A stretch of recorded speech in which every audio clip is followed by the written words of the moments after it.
de esta merma. Entonces, esta merma, a su vez, alimenta como recurso, por supuesto añadiendo otros recursos, otros procesos. Desde el conjunto de actividades I, desde el conjunto de actividades B. Entonces, de tal manera que la merma no tendrá el mismo valor de los resultados, pero también se debe utilizar, y para eso se debe aplicar también tecnología, equipos, materiales. Y así es como todo hoy día, si nosotros no pensamos en procesos de forma tradicional, sino comenzamos a utilizar la merma, de hecho, el propósito es ir reducir cada vez progresivamente la merma, pero aún cuando hemos reducido, no se debe desperdiciar. Le voy a poner un ejemplo real para que ustedes vean cómo el rediseño de procesos todavía, todo esto tiene sentido, tiene lógica, pero a veces no tenemos esa forma esa actitud de pensar en los procesos como ¿qué podemos hacer para mejorar los resultados? ¿Qué podemos hacer para que la merma sea menos? ¿Qué podemos hacer así sucesivamente? Son cuestionamientos, ¿no? Les pongo un ejemplo. Cuando yo estuve en Texas la primera vez, hice una observación, un contraste, ¿no? Una correlación. Muy simple, ¿eh? Muy simple. Por ejemplo, nuestros pequeños o medianos agricultores, cuando siembran maíz, acá en Perú, el maíz lo siembran porque eventualmente, dentro de todo el proceso de colocar la semilla, regar, fumigar, etcétera, etcétera, están buscando un resultado. El resultado es la mazorca.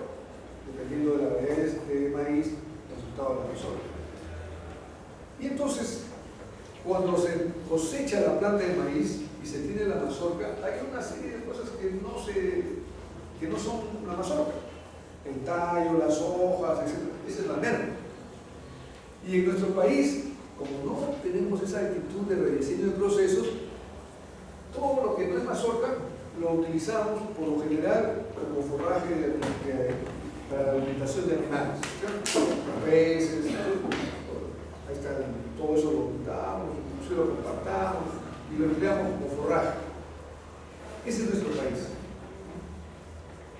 Desde que llegué a Texas, cuando vi a los agricultores, eso no lo hacen de esa forma. Ellos también siembran el maíz, está orientado a la mazorca, y justo para lograr la mazorca hacen digamos, combinaciones genéticas, hacen todo el procedimiento, en qué momento debe alimentarse más, alimentarse menos, fumigar más, o sea, hacen toda una gestión de recursos para poder lograr ya no solamente una mazorca con un valor 3x con respecto a x, sino una mazorca 10x o 20x con respecto a x. Pero después que ya tienen la mazorca, su resultado optimizado, ¿qué hacen con el tallo, las hojas? ¿Ustedes piensan que lo emplean como forraje? No lo emplean como forraje.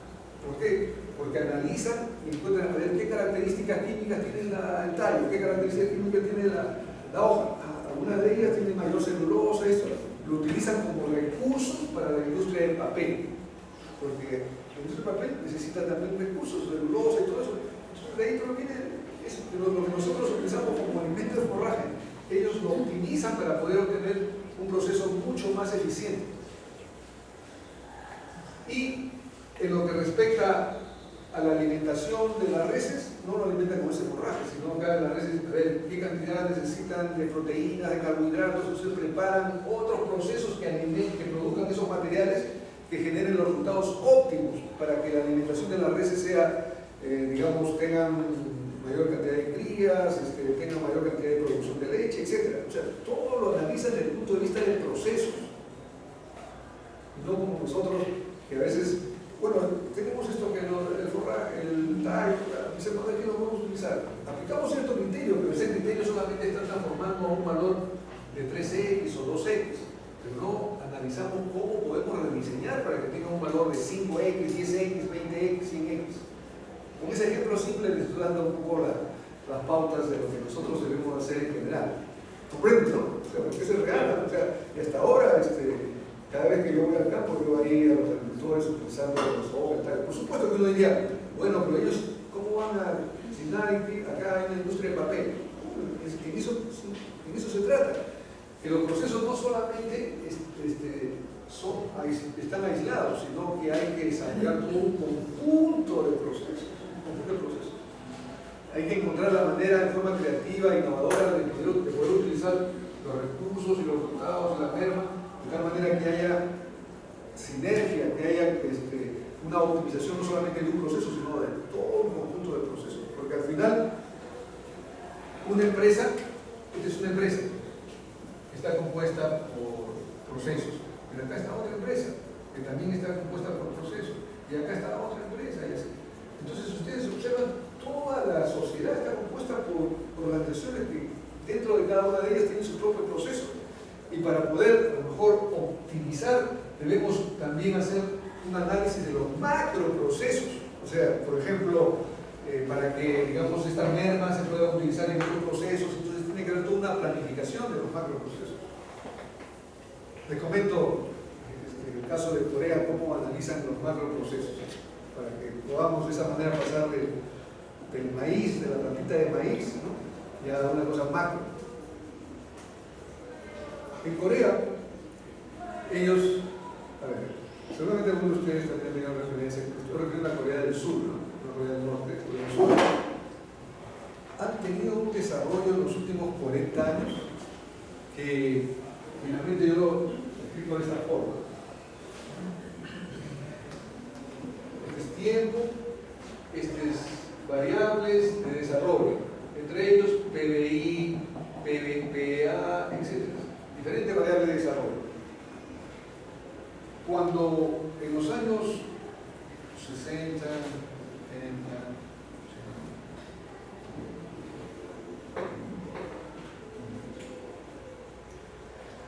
en los años 60, los países más desarrollados en el mundo, en términos de estas variables, son los países industrializados.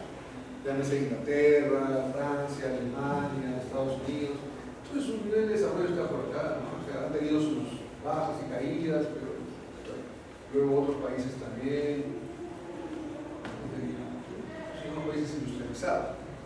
Pero los países de Latinoamérica, con excepción de Brasil, han tenido un nivel también con la misma tendencia, pero menor.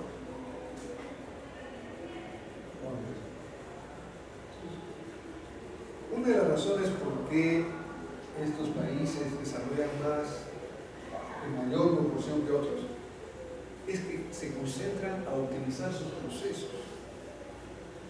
Porque yo le mencioné que costos es uno de los beneficios del rediseño de procesos. Pero otro beneficio del rediseño de procesos es desarrollo. ¿Por qué? Porque con los procesos se generan nuevas empresas. Con las nuevas empresas se generan empleos. Con empleos se generan tributos. Con tributos se generan centros educativos, etcétera, etcétera, etcétera. O sea, si nosotros vemos la esencia de la contribución o del impacto de los procesos, va más allá de la reducción de costos, va al punto de vista del desarrollo de la sociedad. Y si nosotros no somos cándidos desde el punto de vista, la diferencia entre los países industrializados y los países no industrializados esa brecha se debe a que ellos se han concentrado en optimizar sus procesos. Pero eso no está limitado solamente a ellos, sino a todos. Y un ejemplo es Corea del Sur, porque Corea del Sur, como otros países denominados tigres del Asia, donde están incluidos Singapur, Malasia, Taiwán, entre otros países, en los años 60 estaban por acá, más bajo que el promedio de los países latinoamericanos. Y así estuvieron. Pero súbitamente alrededor de los 70 surgió algo. La pendiente de crecimiento, la pendiente es mucho más alta que en los países industrializados. Entonces, ¿esto qué significa? No es que nosotros tenemos limitaciones desde el punto de vista de capital, de tecnología, de diferentes recursos. No es eso. Esto es solamente en gran medida desde el punto de vista de gerenciamiento, de gestión. Esa es la parte. ¿Cómo han logrado ellos? Rediseñando sus procesos. Al punto que el rediseño de sus procesos, como ya les mencioné, su velocidad de crecimiento es mucho más alta que el ángulo de crecimiento de estos países industrializados. Y se estima que, no sé, unos 30 años más, 40 años más, ya van a estar superándolos. Hoy día, Corea del Sur es la sexta economía en el mundo. y hace 40 años ni aparecía. Entonces, ¿cuál es la conclusión? Si ellos lo han podido hacer y no han tenido limitaciones que nosotros podríamos pensar que son los que impiden su desarrollo, no solamente ellos, sino todos lo podemos hacer. Solamente que tenemos que aplicar las herramientas que voy a describir a lo largo de este curso. Y pongo un ejemplo, la parte de macroprocesos, que ellos han identificado dentro de su país. Nosotros acá tenemos cabinas internet, por ejemplo, y las cabinas internet, no sé si ustedes están al tanto, pero es un producto hecho en el Perú. Han sido diseñadas en el Perú. Es algo muy creativo. ¿Por qué? Porque aprovecha las ventajas de las líneas digitales, ¿no? A diferencia de las líneas análogas, donde la transmisión y la velocidad es mucho más lenta y más costosa. Pero ya con las líneas digitales el costo se reduce, nuevamente el costo, aumenta la productividad.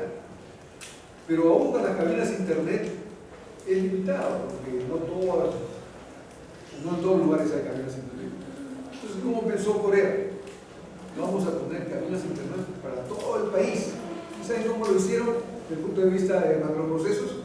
Poner Wi-Fi en todo el país, como si fuera un paraguas en todo el país, así como hay Wi-Fi en el aeropuerto o en ciertos hoteles, cuando uno va y está limitado a un área, el famoso Wi-Fi, uno puede una laptop y tiene acceso a internet. Allá en Corea, todo el país está en Wi-Fi.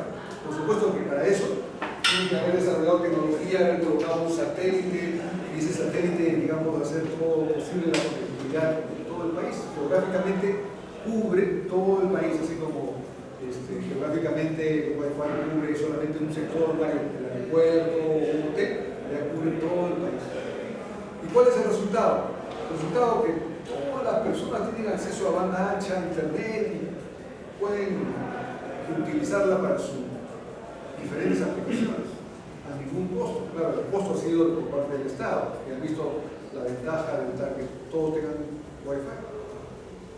¿Se dan cuenta? O sea, entonces ya es una consecuencia de haber aplicado todo esto a nivel de macroprocesos. Ya no solamente, ya los procesos están integrados.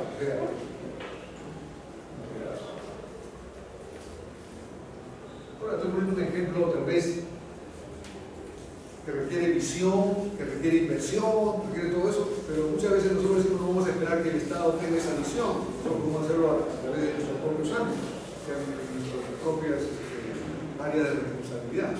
Para eso hay que tener la misma actitud, la actitud de optimizar los resultados con respecto a los recursos que utilizamos. ¿Claro? Preguntas hasta acá. O sea, era una especie de síntesis de estos tres elementos, pero orientándolo al rediseño de procesos, que es el tema del curso. ¿Alguna pregunta? ¿No hay? Yo hago una pregunta a ustedes. Esta reducción de merma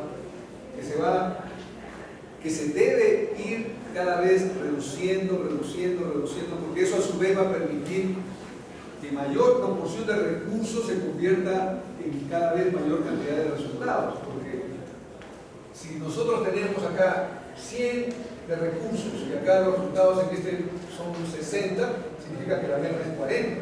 Porque como si fuera un balance de materia, ingresan como 100, tienen que salir 100.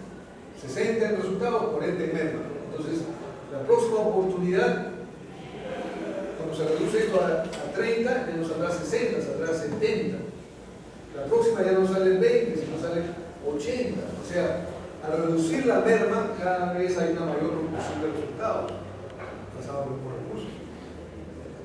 La pregunta para ustedes es, ¿eso ocurre espontáneamente? ¿Esa reducción de merma ocurre espontáneamente o qué se requiere implementar para que esa merma vaya reduciéndose y para que el resultado vaya aumentando? ¿Qué es lo que se requiere? O sea, en primer lugar, me parece muy interesante la exposición, ¿no?, de usted, profesor, pero nosotros los contadores, para precisar, el término está bien, ¿no? Merma es la disminución, ¿no?, por la naturaleza propia del bien, y el desmedro viene a ser el desperdicio o la o de repente puede ser el producto malogrado por el periodo. Ahora, cuando usted plantea la siguiente interrogante, yo digo que está interesante, ¿no?, lo que usted indica, que el diseño de los procesos en las empresas, la gestión de los procesos en la empresa es importante, pero cuando estamos en la vida real, para aplicar este tipo de procesos necesitamos otros elementos, porque ya lo estamos viendo en la realidad. O sea, hemos hecho un manual de procesos con flujogramas, pero las personas, aparentemente, no sé si será por el conjunto de personas que hay ahí, que a veces se alinean o no se alinean al proceso.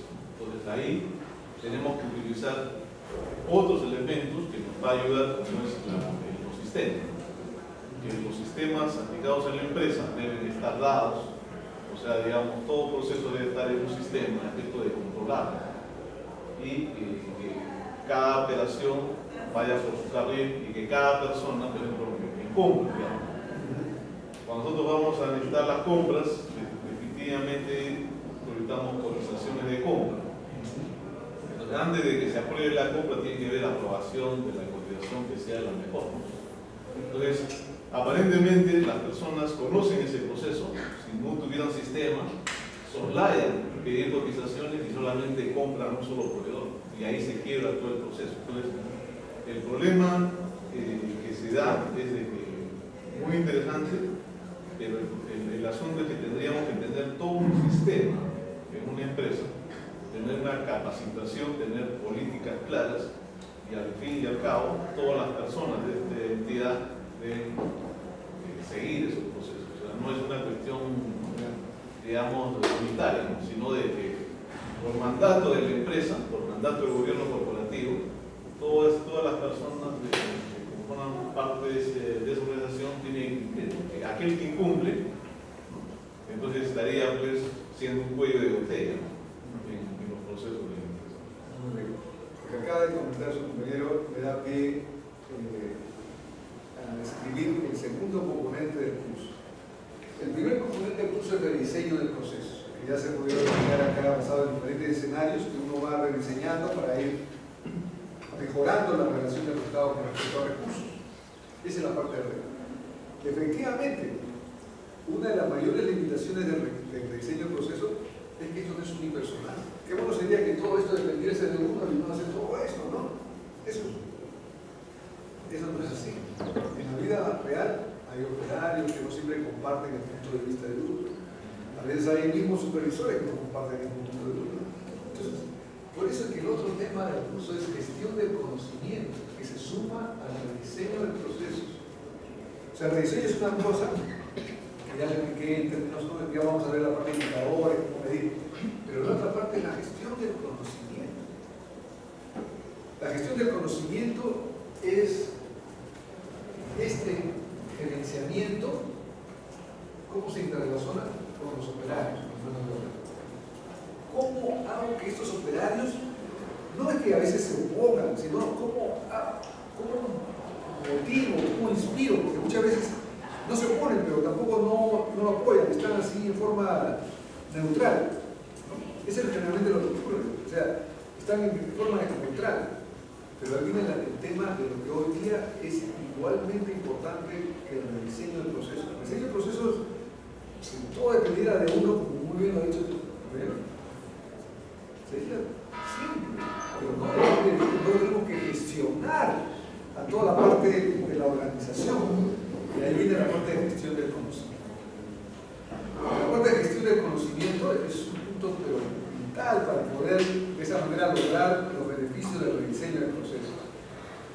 Sí, otro elemento también que podría considerarse es que si en una organización, si no vemos de la parte visionaria que usted dijo, y poner un elemento adicional en el diseño que es la estrategia, finalmente nos podemos convertir en un monstruo burocrático que para un proceso podemos que de repente está limitando la acción o la actividad de la organización, en vez de mejorar, hasta lo podría empeorar.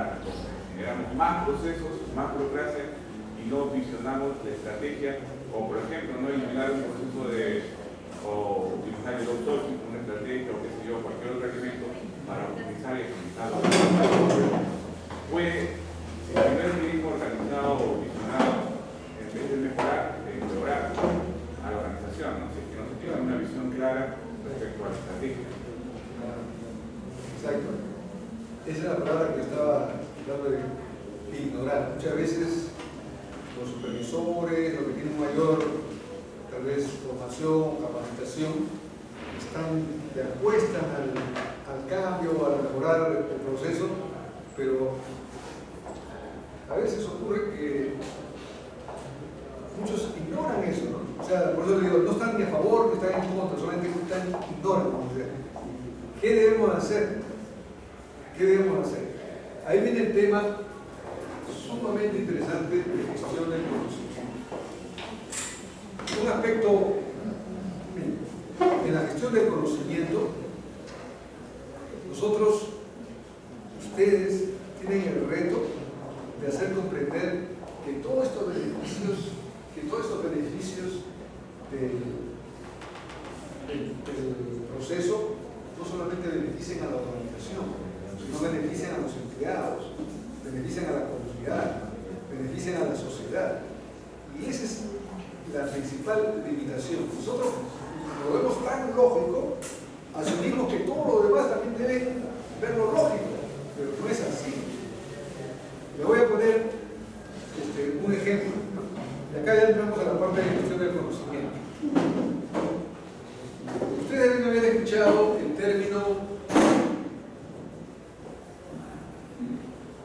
círculo de calidad y el concepto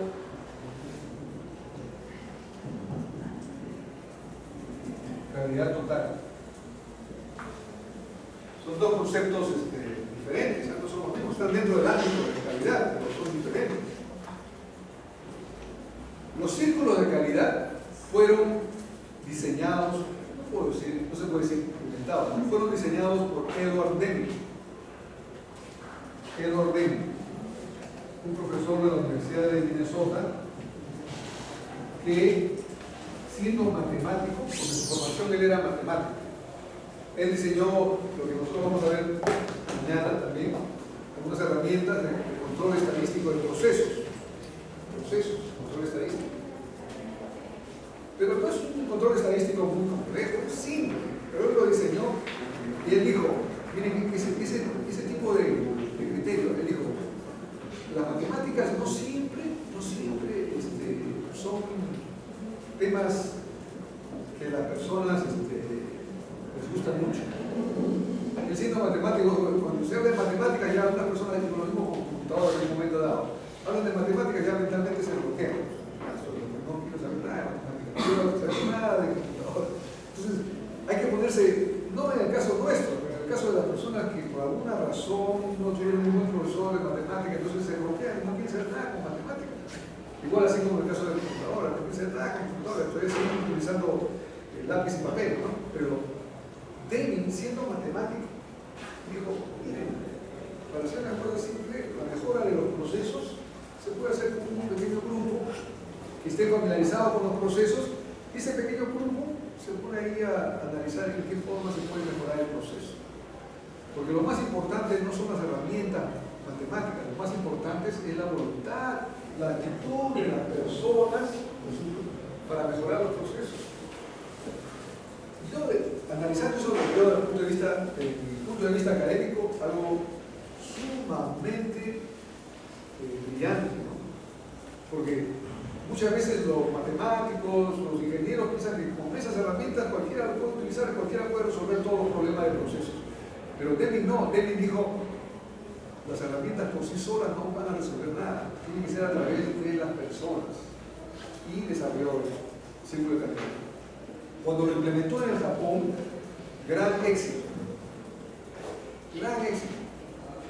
Ahí, como consecuencia de esta mejora de los procesos, del rediseño de los procesos y de los círculos de calidad, es que en los años 70 Japón comienza a distinguirse desde el punto de vista de competitividad con respecto a los automóviles, con respecto a los televisores, con respecto a los computadoras, ¿no? Y efectivamente Japón rediseña la forma de construir automóviles y desplaza a los automóviles americanos. Los automóviles americanos eran construidos con motores de 8 cilindros, grandes, pesados. Los autos japoneses fueron rediseñados con motores de 4 cilindros, de tal manera que el rendimiento del combustible se triplicaba. ¿Qué produjo eso? Mayor nivel de competitividad de los autos japoneses y los autos asiáticos. Todo basado en el diseño del proceso. ¿Y cómo lo hicieron las empresas japonesas? Lo hicieron aplicando un círculo de calidad. En los años 80, cuando las empresas americanas escucharon de que gran parte del éxito de las empresas japonesas se debía a los círculos de calidad, dijeron, traigamos al profesor Deming y que también nos venga a enseñar acerca de los círculos de calidad. Alrededor de los años 85, yo estaba en Estados Unidos, en el año 85 había un gran entusiasmo en las empresas americanas por los círculos de calidad. Había campeonatos en las ciudades, en las grandes ciudades, por ejemplo en Houston, donde yo vivía, en octubre, en medio de octubre, salían todas las banderolas. Somos una empresa de calidad, un círculo de calidad, hemos desarrollado esto, hemos desarrollado lo otro, hemos reducido los costos, hemos mejorado esto. Una efervescencia en los años 85, aplicando círculo de calidad. ¿No saben qué sucedió? Duró solamente 2 o 3 años. Después de 3 años, desapareció todo ese entusiasmo. ¿Qué sucedió? ¿Qué sucedió? Que los trabajadores de las empresas americanas tienen una forma diferente de pensar que los trabajadores de las empresas japonesas. En el caso de las empresas japonesas, los trabajadores dan sus sugerencias, sus ideas, etc. No esperan nada a cambio, porque para ellos están contribuyendo para su empresa. En el caso del promedio de los trabajadores americanos, también dan sus ideas y sus sugerencias a través de los círculos de calidad, pero cuando se producen resultados, el promedio de los trabajadores americanos se pregunta a sí mismo, ¿y para mí? ¿Qué cosa hay para mí? O sea, solamente la empresa no está beneficiándose para mí. Entonces, esa pregunta es lo que redujo el entusiasmo de los círculos de calidad. O sea, se perdió ese ímpetu que tenían los círculos de calidad en Japón. En el Japón todavía sigue funcionando los círculos de calidad. En Estados Unidos no. Pero ¿qué hicieron los gerentes en Estados Unidos de esas empresas? Ustedes piensan que los gerentes de empresas americanas caballero nomás, son diferentes formas de pensar, no podemos hacer nada. Las empresas americanas crearon el concepto de calidad total como una versión 2 del círculo de calidad. Esto se llama gestión del conocimiento. Gestión del conocimiento significa, ya nos encontramos con una barrera, nos encontramos con una limitación, etc. ¿Qué podemos hacer? ¿Qué debemos hacer para superar esa limitación? ¿Y en qué consiste la calidad total? Muchas veces yo acá he preguntado ¿en qué consiste calidad total? Y correctamente se piensa que calidad total es cuando se aplica a todo departamento o cuando se aplica totalmente en la empresa. O sea, se confunde el término total con el ámbito. No es así, no es así. Les comento esto porque dentro de mi formación o dentro de mi experiencia profesional, yo he sido presidente de la ASQ, la Sociedad Americana de Calidad en el sureste de Texas. ASQ, American Society of Quality. Entonces, en ese tema de calidad estoy muy familiarizado, ¿no? Entonces, por eso les quiero decir en qué consiste calidad total. Calidad total no es que se aplica calidad en toda la empresa, en toda la organización. Eso no es. Esa es una perspectiva errónea. Entonces, ¿qué significa calidad total? Para que ustedes vean que de eso se trata, de gestión del conocimiento. Las empresas americanas dijeron, bueno, vamos a aplicar círculo de calidad, la aplicaron por 3 o 4 años, se perdió el entusiasmo, ímpetu, etc.